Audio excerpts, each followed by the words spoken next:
Hello दोस्तों, welcome to logic skill foundation. आज का हमारा टॉपिक है फोर्जिंग एंड ब्लैक स्मिथ। ठीक है, तो आइए हम लोग जानते हैं कि इन दोनों के अंतर्गत क्या क्या चीजें आती हैं और इनका कैसे इनका ऑपरेशन किया जाता है। तो सबसे पहले हम आते हैं स्मिथी शॉप। स्मिथी शॉप मतलब लोहेकारी की दुकान या फिर लोहार की दुकान। तो स्मिथी शॉप कैसी दिखती है, देखिए आपको फोटोज में यहाँ पे दिख रहा होगा, है ना।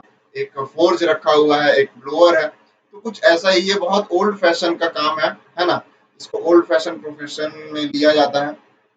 ब्लैक स्मिथ जब काम पहले हुआ करता था, आज के समय में इस काम को बहुत ही कम जगहों पे ही यूज किया जाता है, फिर बहुत खास कामों के लिए इसको यूज किया जाता है। इसके लिए स्पेशली टूल अलग होते हैं। ठीक है, तो ब्लैक स्मिथ में होने वाले टूल का जो इस्तेमाल है उसके बारे में हम लोग आगे जानेंगे। ठीक है, देखिए स्मिथी शॉप टूल्स जो होते हैं वो कुछ इस तरीके से होते हैं। देखिए, पहला एनविल। एनविल जो होता है वो स्मिथी शॉप का सबसे मेन टूल होता है। ठीक है, इसको टूल भी बोल सकते हैं, ये एक औजार भी है। तो इसमें कई सारे भाग होते हैं, देखिए जैसे कि कटिंग फेस, है ना, फेस हो गया, हार्ड आई होल हो गया, पंचिंग होल हो गया, टेल, बॉडी, बीक। तो ये सारे भाग हैं, इसके नीचे बेस है। तो एनविल जो होता है, इस पे हम किसी भी वर्कपीस को या फिर किसी भी पार्ट को, एक पार्ट को दूसरे पार्ट को रख के इस पे हम हैमरिंग का काम करते हैं, हैमर के द्वारा। ठीक है, उसके बाद होता है स्वेज ब्लॉक। स्वेज ब्लॉक का यूज हम लोग क्या करते हैं, किसी भी वर्कपीस को, देखिए स्मिथी शॉप का मतलब हो गया कि जहाँ पे गर्म काम किया जाता हो। स्मिथी शॉप के अंदर कोई भी काम ठंडे तरीके से नहीं किया जाता, उसको गर्म तरीके से, मतलब कि उस चीज को गर्म किया जाता है, उसके मेल्टिंग पॉइंट तक, उसको प्लास्टिक अवस्था तक गर्म करते हैं। उसके बाद उस पर ऑपरेशन किए जाते हैं, उस पर काम किए जाते हैं। तो इसमें जो टूल्स होते हैं, ये टूल्स अलग तरीके के होते हैं। ठीक है, तो स्वेज ब्लॉक जैसे हो गया, स्वेज ब्लॉक जैसे कोई वर्कपीस है, उस पे हमको अलग आकार देना है, उसको हमको उसका आकार चेंज करना है। ठीक है, तो स्वेज ब्लॉक में क्या होता है, कई सारे आकार के खांचे बने हुए होते हैं।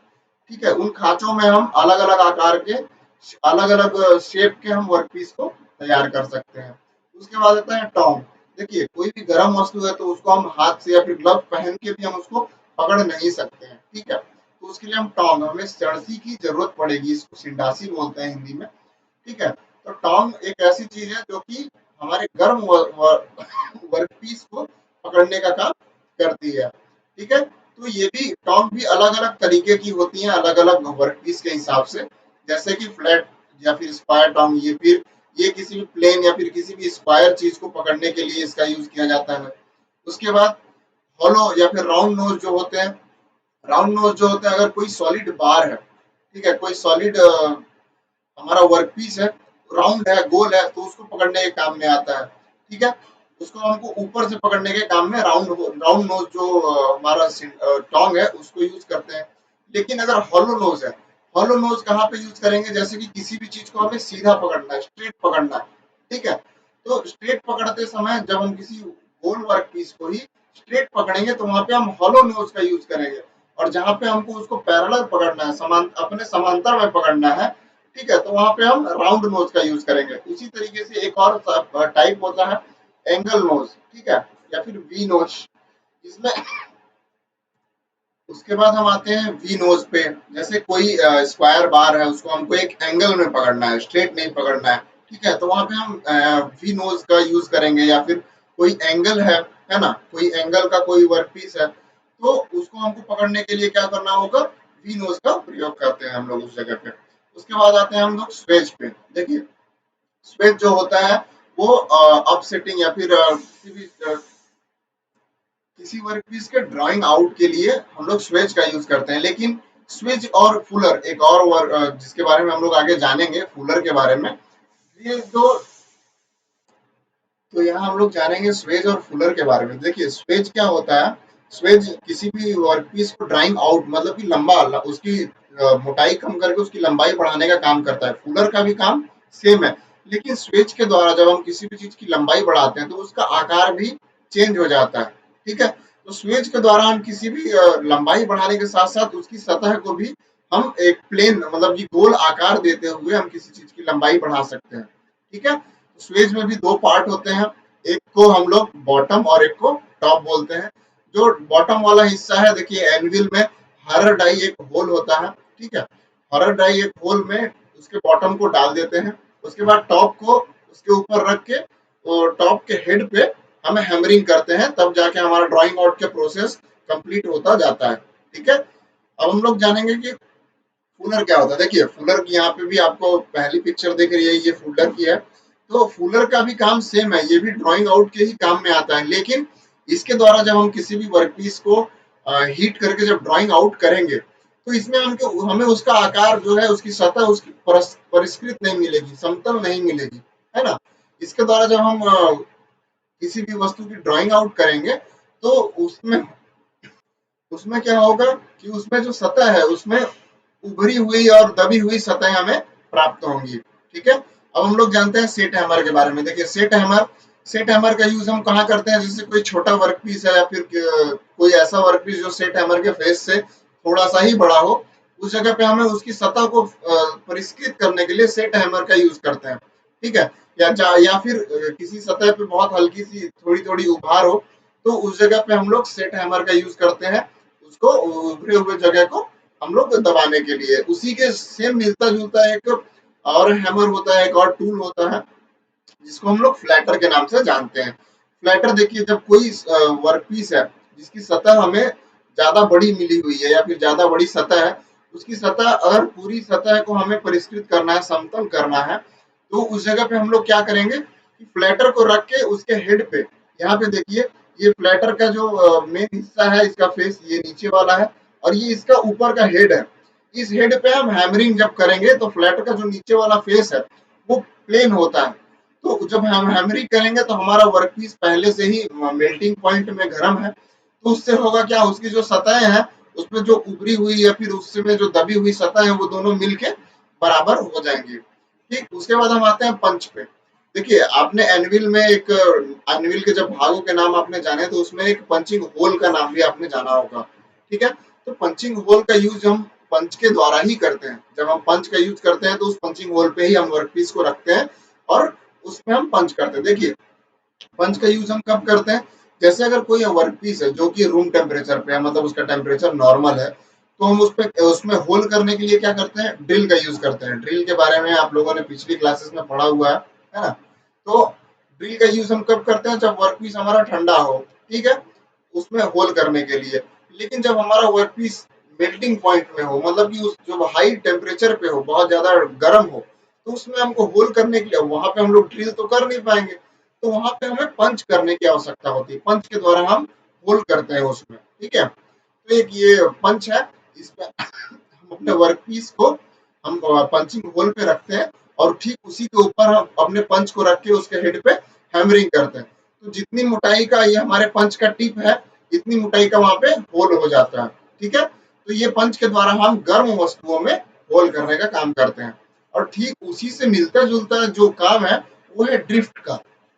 देखिए पंच का इस्तेमाल तो हम होल करने के लिए कर चुके हैं, ठीक है, लेकिन ड्रिफ्ट का इस्तेमाल अगर हमको, जैसे पंच हमारे पास एक साइज का है, ठीक है, तो अगर हमें उस साइज को बढ़ाना है, उस होल को और बड़ा चाहिए, हमें वो होल उतना बड़ा नहीं और बड़ा चाहिए, तो उसके लिए हम लोग क्या करेंगे, ड्रिफ्ट का इस्तेमाल करेंगे। ड्रिफ्ट का काम क्या होता है, पंच के द्वारा किए गए होल को बढ़ाने के काम को ड्रिफ्टिंग कहते हैं और उस बढ़ाने वाले टूल को क्या कहते हैं, ड्रिफ्ट कहते हैं। तो ये कुछ जनरल जो स्मिथ शॉप के टूल्स हैं, ये उनके बारे में उनका छोटा सा डिस्क्रिप्शन था।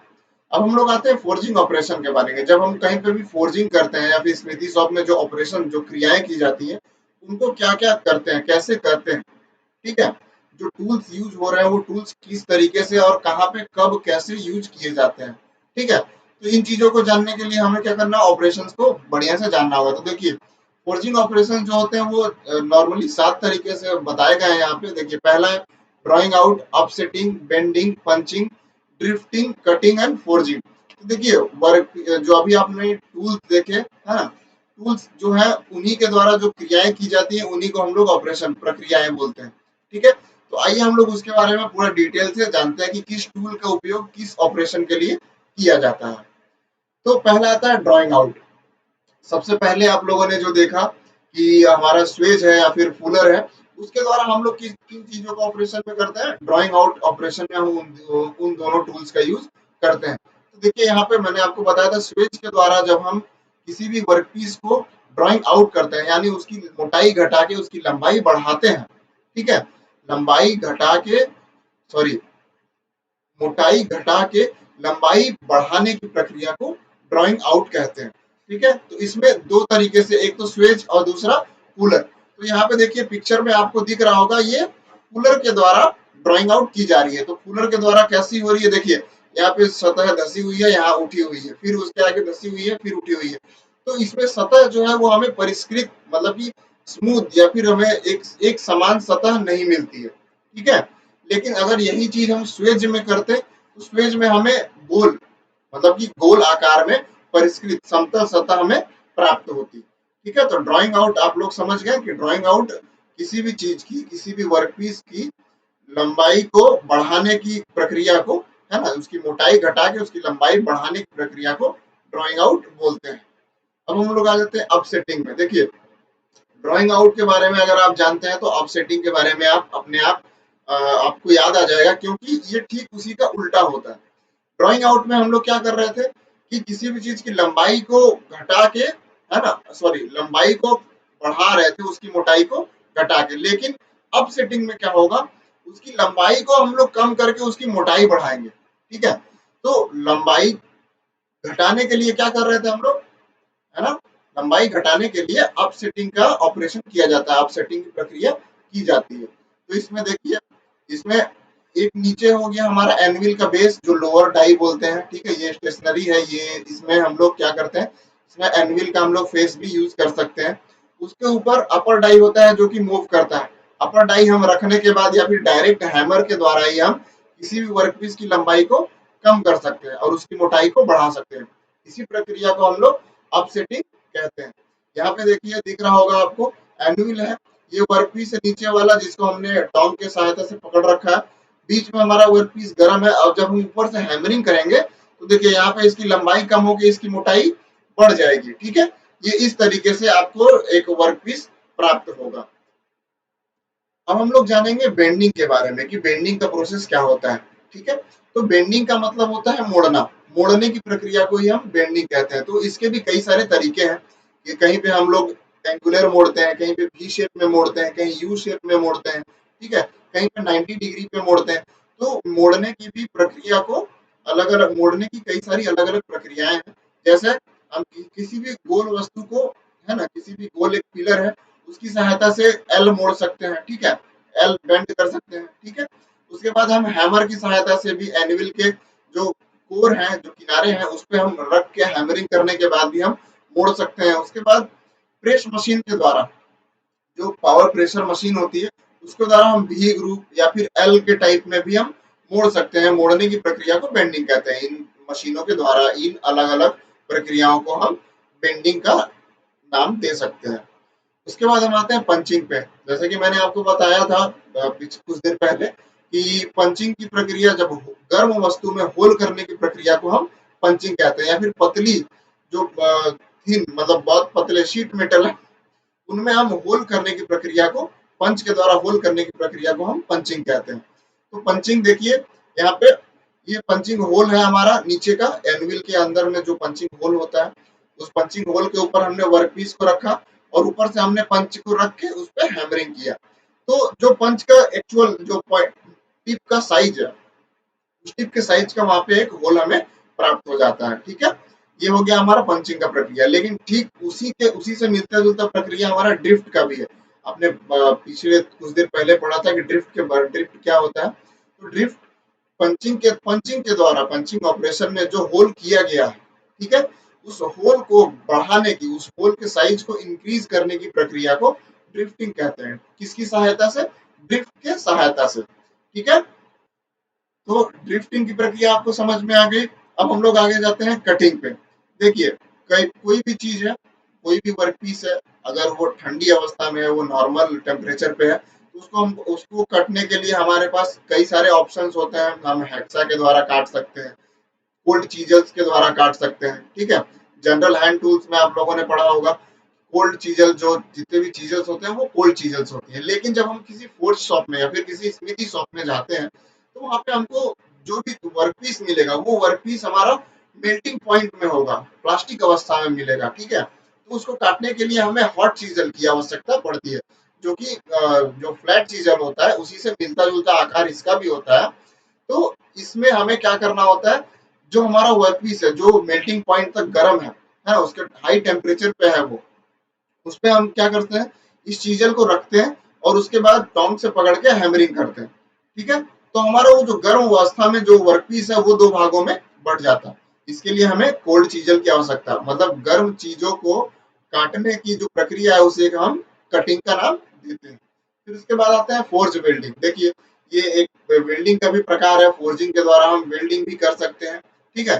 तो इसमें प्रक्रिया कुछ ऐसी है कि दो पार्ट है, हमारे दो वर्क पीस है, दोनों वर्क पीस को हम एकदम प्लास्टिक अवस्था मतलब उसके मेल्टिंग पॉइंट तक उसको हम गर्म करेंगे।